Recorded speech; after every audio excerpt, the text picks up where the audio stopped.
Today we are going to do a little transformation. We're going to do nails, hair, hips, heels, nails, hair, hips, heels. No, we're going to do nails, which I never do, hair, makeup, and outfit. And it's going to be a little winter glam. I'm going to start with my nails, and I'm starting with this base coat. Painting my nails, I never really painted my nails growing up because my mom said it was a distraction. I never had painted nails and I never really got into it. Like, now that I'm older, she says that I'm allowed to, even though now I do see how it is a distraction because it makes me want to go all day long. But I'm doing my nails because I have a nail polish that matches my outfit. I just wanted to like sit down and chat with y'all because I want to chat. Painting your nails is so difficult. Like, the nail painting itself isn't hard, it's the drying. I literally can't stand waiting for my nails to dry. Oh, I was gonna tell you the story about this outfit. So this outfit, I've actually worn it before without hair and makeup. So we're taking an already cute outfit and we're taking it to the next level. I wore this. Oh, this is like we're like powwowing.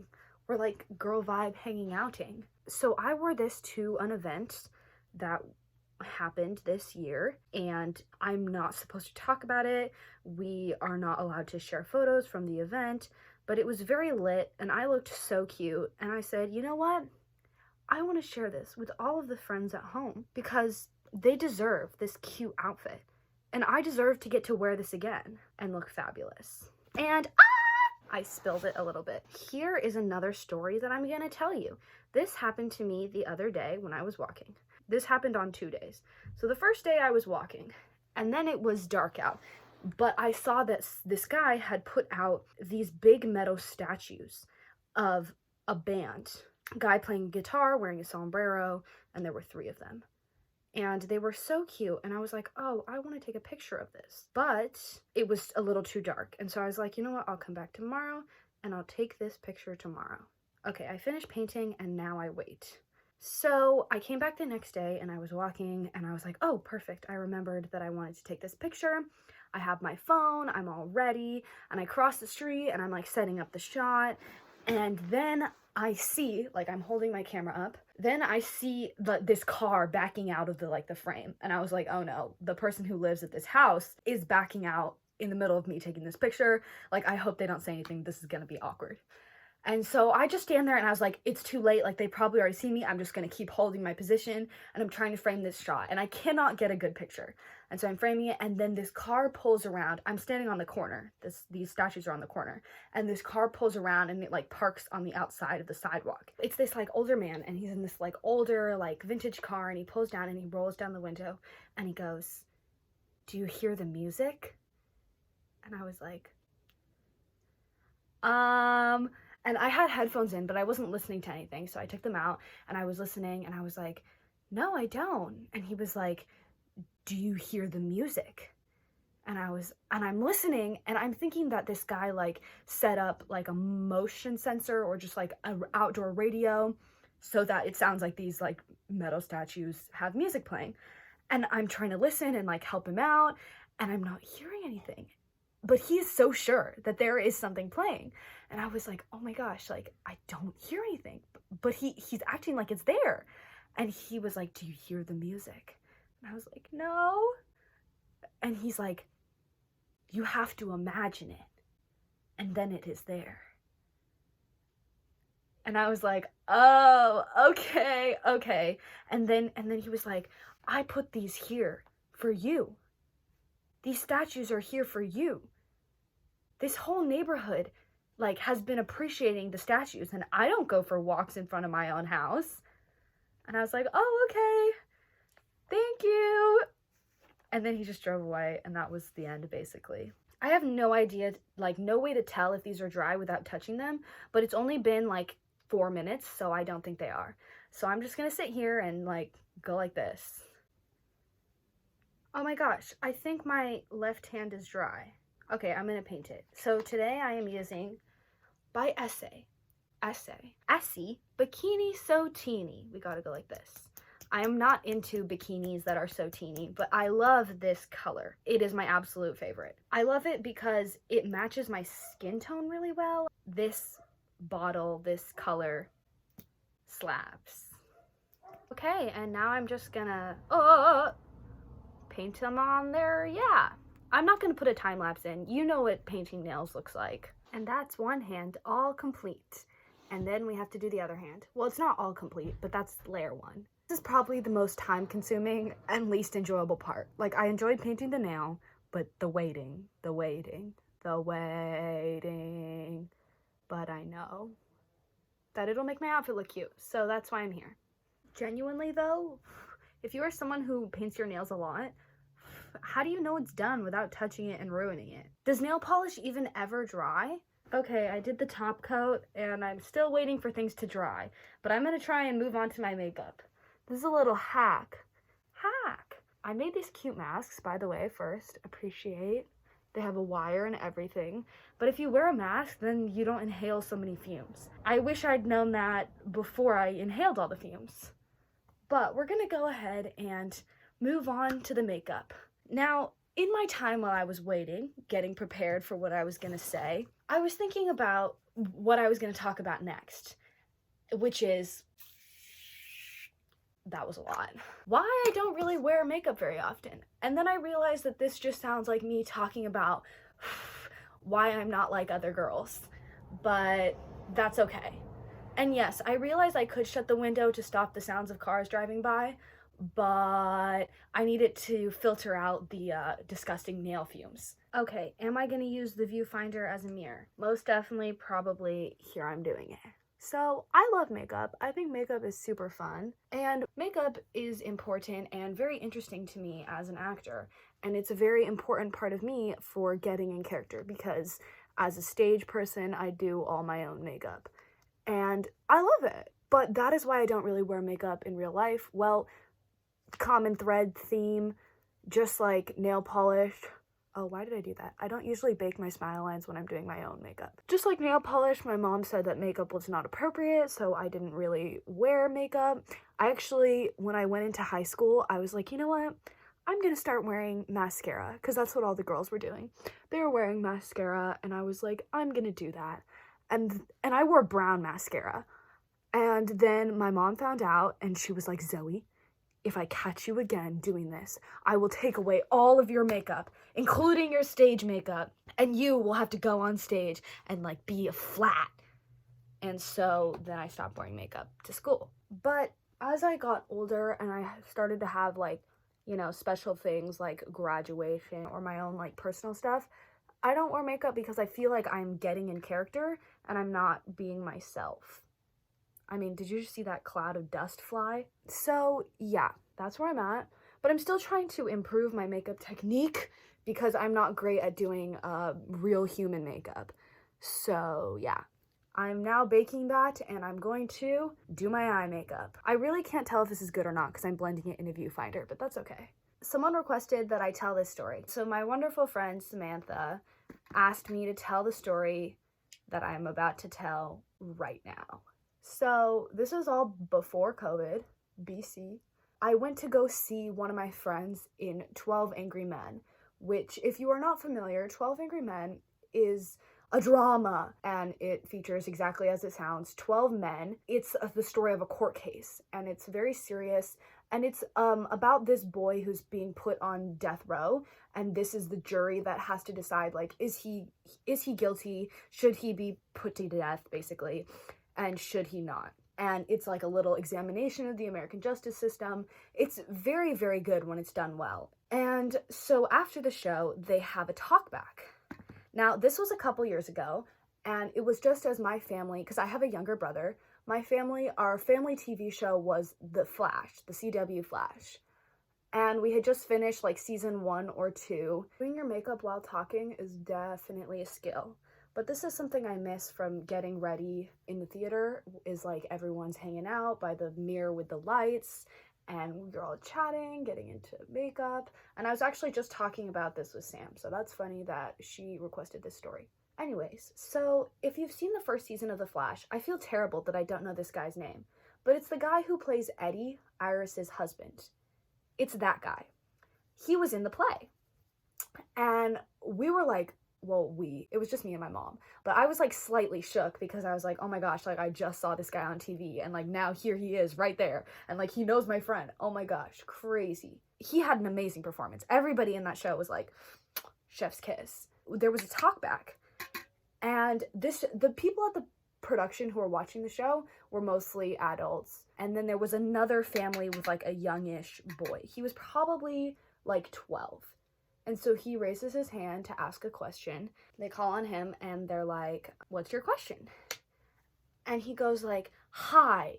I'm just gonna call him Eddie because I don't know his real name. But he goes, hi, Eddie, I recognize you from The Flash. He singles out this actor in front of all the 12 other angry men who just did an amazing performance.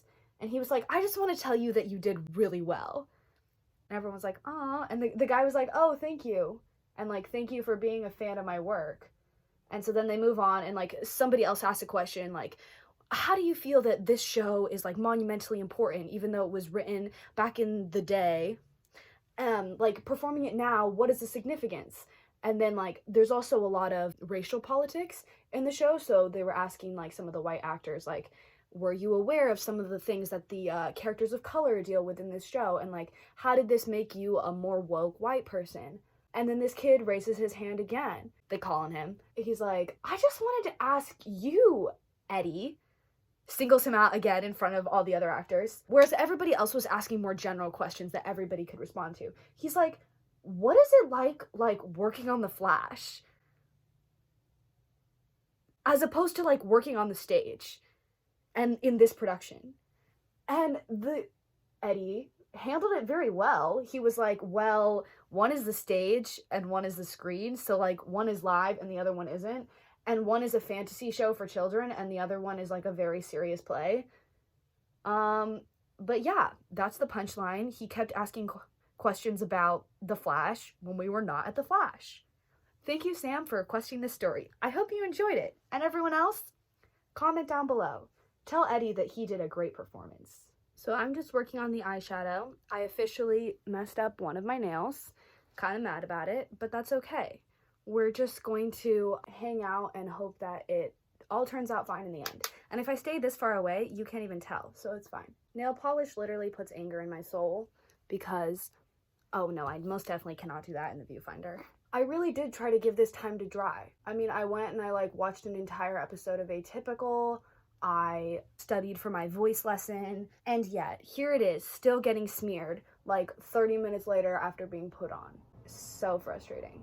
I'm just doing a natural glam because that's what I'm doing. And because this outfit is a little bit natural, fun, flirty. I look like a real professional with this sweater and my tiny mirror. That's the, well, it's not complete, but that's the eye look all blended and blended. Yay. Time to do my eyebrows. Something that's on the mind of the theater community is the prom. I liked it. It was fine. I didn't love it. I wasn't a fan of the original. I mean, I wasn't not a fan. I didn't listen to the original soundtrack. I wasn't involved with it in its heyday. But I thought that the dancing, oh my goodness. The dancing in the movie completely blew me away. It was phenomenal. Like, if you're gonna watch that movie, watch it just for the dancing. Like, I meant if you're not gonna watch it just for the dancing, because the dancing is so good. Oh my gosh, that reminds me of the funniest thing, because I was gonna say, as a dancer, I know. This is so funny. I forget exactly how this story went, but I remember the main points, so I'll tell you. So, a couple years ago, I worked with this company. And we'll try to keep them as anonymous as we can because we're not trying to throw shade. I had tons of fun working with this company. I haven't really talked about my dance background, but I've been dancing my whole life. Oh, there's a mirror right here. Why don't I just use it? But not professionally. So I've been with a couple studios, but not for a long time. I do dancing on stage. So I have a dance background, but I'm not like a fancy dancy lady. Oh my gosh, I forgot. Okay, so I'm moving now to my bronzer, which is the step that I'm trying to get good at. If you watched my last makeup tutorial, I don't contour at all whatsoever. But I forgot that you can use your bronzer as an eyeshadow to tie your whole look together. But today we're gonna YOLO it. This is the Hoola bronzer. Anyways, oh my gosh, I'm so nervous. I haven't done it on a mirror this small. I'm gonna take a second to work on this real quick. Okay, I went and fixed it up in my bathroom with the big mirror. It's a good thing I'm not in there because there's a terrible leak right now and it would be horribly annoying. But this kind of looks not great. And my contour on top, oh, you can most definitely see that it's a line. But that's okay. This under eye, she's struggling. So, anyways, I'll continue to tell you about this theater company, trying to blend out that contour. I came to this company with my other friend, Francis, and they divided the company into 4 groups of people who were going to write different kinds of things. And we ended up together in the dance group. Oh, there was so much drama in this dance group. Essentially, it was me, Francis, and this other like professional dancer. She was like a studio dancer. She was very trained, you know, exactly what you think of when you think of a dancer. I'm just making this like genuinely worse, but that's okay. Time for blush. But for some reason, the entire company, like the director and all the students, thought that I was this like professional dancer. And it was great. I mean, it was a great boost in my self-esteem, but everyone thought that I was like this professional dancer. And so the director, let's call him Dave, that's not his real name, but don't go looking for it. So let's call him Dave. And Dave would always, like, whenever he made a comment about dancing, he would reference me and be like, right, Zoe? And so one time he was telling this story about how he helps actors and different kinds of people who do different kinds of art to work together to make a more interesting piece. And so he's like, I had these musicians who were very amazing, and they decided that they wanted to play Sia's, the 1, 2, 3 drink song. What's that called? Chandelier. They wanted to play Sia's Chandelier on bottles. And so they spent a bunch of time getting all these bottles and getting them tuned to the correct pitch, like filling them with water so that they could play this song. And he's like, but it wasn't that interesting. I mean, it was interesting for the very beginning, but after that, it was kind of boring to watch these guys play Sia's Chandelier on water bottles. And he's like, so I paired them with a dancer, and it really spiced it up. But then he just like turns to me and goes like, right, Zoe? And as a dancer, you would know. In front of the entire ensemble. And I was just like, oh, yes, I agree. So that just like became a joke in my head, and like between me and Francis, was being like, as a dancer, we would know. Because we really didn't have like that strong of a dance background, especially not compared to the other girl who was in our scene with us. And yet everyone was like, oh yes, Zoe and Francis, the queens of dancing. Well, I just took this look to a whole nother not great level. You really can't do makeup in a viewfinder, but it's okay. We journey on. I've been doing my makeup in a whole new routine, and it's throwing me off. I forgot that I like blend my crease and my brow bone into this like nose contour moment. Anyways, now if you don't know, I'm pretty sure I mentioned this in my last video, but I have block-eyed tear duct in my right eye. So usually right about now is where the makeup all starts running. I mean, you can start to see already my eye is pooling. And if you look at like any video, my eye is just crying. I focus my makeup on my eyes because I like to have big eyes. But at the same time, I have to be really careful or else I'll just wash all the makeup on this side away. Okay, we've come to the part that I always struggle with, not because it's difficult, but because I'm indecisive, and that is picking a lip color. So I'm just gonna go ahead and tell you, my outfit matches my nails, so it's a blue kind of look, and so I want to do a neutral lip.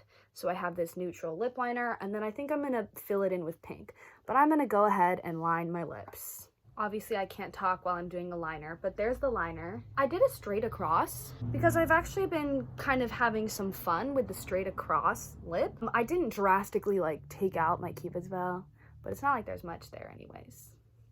My nails are literally tacky, like they're sticking to things. I just don't understand. And I really tried to give them time to dry, but here we are. I'm filling this in with the NYX Suede pencil in the color Canes. My lips are so dry. I am most definitely gonna have to put a gloss on this because this looks like literally a dry butthole. Hashtag butthole lip. I love that for me. I stabbed myself in the eye and now there's mascara on my lower lash line. Disaster. And of course it's on my good eye. No! They say to let it dry and then try to flick it off, but I really don't know. And from here, I'm going to figure out how to take care of my eye, and I'm going to change it to my outfit. So it's time to get full transformation. We have the nails. We have the makeup. Oh no, I forgot what I was going to do with my hair. Well, we'll figure it out. We'll see what happens. Okay, see you in a little second. And final reveal in 3, 2, 1. This shot is not optimal, but here is my outfit and my beautiful audition self-tape background and my sewing machine. Okay, so let's give a little rundown. I'm gonna start with this because we know this piece already. This is my blue jumpsuit from my homecoming vlog. I'm wearing it. Dun-dun-dun-dun. It has a little tie at the back. I don't know if I zip myself all the way, so I'll just show you the front. It's pants for mobility. I had to carry in some of my own equipment into this event, so it was great because I had the pants and the mobility to do it, and I could bend over to grab my cables off the floor, whereas one of my friends, she could not. She could not bend over because she was in a dress. Pants. Next, this shirt. This shirt has this lovely button detail. Oh, look at my nails. This lovely button detail all the way up the front. And I just tucked that in. I tucked it into a pair of spandex shorts so that we get a little bit of a smoother transition down here. But that's the shirt. It also has the button detail here. The nails look amazing on camera. They look so dumb in real life, but it is really satisfying to be able to like, see. And we have the makeup look. On the day of the event, I think I did butterfly braids. So I braided, like, I divided my part, and this front is the butterfly front. And then I divided this into like another kind of thing there to make butterflies. But I have this hat, and so I decided to throw it on because I didn't want to do my hair. This hat, actually, I think I originally bought this with my dad when we went to the daddy-daughter dance in elementary school. The theme was 80s, and we went as the Georges. I was Boy George and he was George Michael. So this definitely gives me vibes of that. Like, and I have the same hair now as I did then. And there you go. My outfit, my winter transformation. And the great thing is because here in California, it's very hot. So I thought I would have to be prepared with my sleeves and my chill wear. But no, it was very hot. So this is like a flowy jumpsuit. This is actually a very light shirt. But if I wanted to throw a coat on top, and also I can put a tank top underneath for it to be a little bit, keep me warm, keep me warm. I'm gonna go like Vogue for the rest of the day in this outfit. Serving looks, serving looks. I hope this inspires you to do a transformation, to push yourself, to do your nails, even though it's so dumb and it literally never dries. It will never dry in your entire life. Your nails will always be wet. I hope you enjoyed. I hope you found some style tips, or you just had fun hanging out with me and hearing my silly stories. If you did, give this video a like, subscribe so that you can see more winter videos. I'm gonna say this even though I'm not sure yet, but this might be my last video of 2020. And we're ending it off on a great note.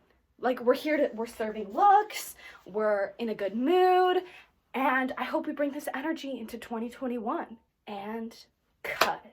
That's all I have to say.